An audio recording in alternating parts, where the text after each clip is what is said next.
अगली खबर, जहां छत्तीसगढ़ में धान खरीदी का महाअभियान 1 नवंबर से शुरू हो चुका है।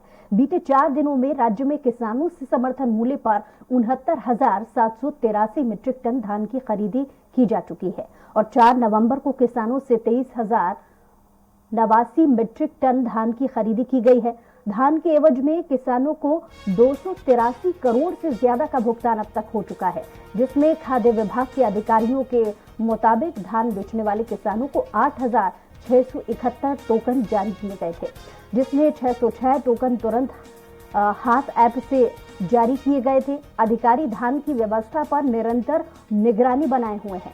धान खरीदी को लेकर कहीं से किसी भी तरह की शिकायत नहीं मिल रही है। तो छत्तीसगढ़ में धान खरीदी महाअभियान को लेकर के तमाम तैयारियां थी, वो दिख भी रही हैं और इस पर विस्तृत जानकारी के साथ दिलीप लगातार हमारे साथ जुड़े हैं। दिलीप, छत्तीसगढ़ में धान खरीदी को लेकर के व्यवस्थाएं अभी तक कैसी नजर आ रही हैं? जी, दूसरा बता दें कि छत्तीसगढ़ में समर्थन मूल्य पर धान खरीदी इस बार 1 नवंबर से शुरू हो चुका है और पिछली बार की बात करें 1 दिसंबर से शुरू हुआ था। वहीं किसानों की लगातार मांग हुई थी कि अर्ली वैरायटी की फसलें जल्दी तैयार हो जाती है, इसलिए सरकार ने किसानों के मांग के अनुरूप इस बार 1 नवंबर से ही धान खरीदी का शुभारंभ कर दिया है।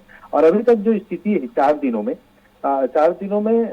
23,089 मतलब चौथे दिन 23,089 मीट्रिक टन धान खरीदे गए। वहीं कुल मिलाकर चारों दिन की स्थिति की बात करें तो 69,783 मीट्रिक टन धान की अब तक खरीदी हो चुकी है, जिसमें 25,493 किसानों ने धान बेचा है।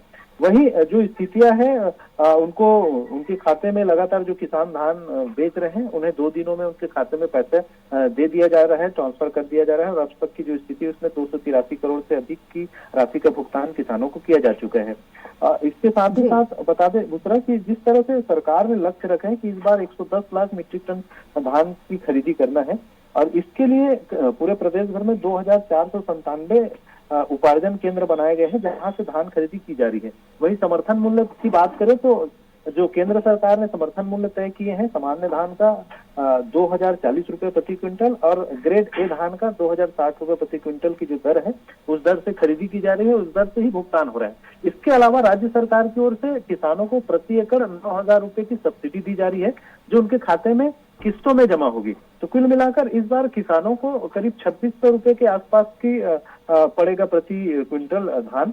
तो कुल मिलाकर राज्य सरकार प्रयास कर रही है कि किसानों को ज्यादा से ज्यादा उनके उत्पादों का लाभ मिल सके, ये प्रयास है। और समर्थन मूल्य पर धान खरीदी करने से कहीं न कहीं किसानों को काफी राहत मिल रही है और इस बार क्योंकि 1 नवंबर से शुरू हुई, इससे किसानों को और बड़ी राहत हो रही है। पिछले बार जब 1 दिसंबर से शुरू हुई थी तो काफी लेट हुआ था, तो बहुत सारे किसानों को मजबूरी में दलालों को या फिर मंडियों में प्राइवेट मंडियों में बेचना पड़ा था, जिससे काफी उनको नुकसान हुआ था और औने पौने दाम में धान को बेचना पड़ा था। लेकिन इस बार सरकार ने सही समय पर धान खरीदी शुरू कर दी है। तो और क्योंकि बहुत सारे जो लेट वैरायटी की फसलें अभी कटाई भी नहीं हुई, उसकी मिंजाई भी नहीं, इसलिए धीरे-धीरे जितने भी दिन धान खरीदी को लेकर के बीते हैं उसमें किसी भी तरीके की कोई गड़बड़ियां अभी तक सामने नहीं आई हैं। आने वाला वक्त बताएगा कि ये व्यवस्था वैसे सुचारू रूप से चल पाएंगी या नहीं। बहुत शुक्रिया तमाम जानकारी के लिए दिलीप।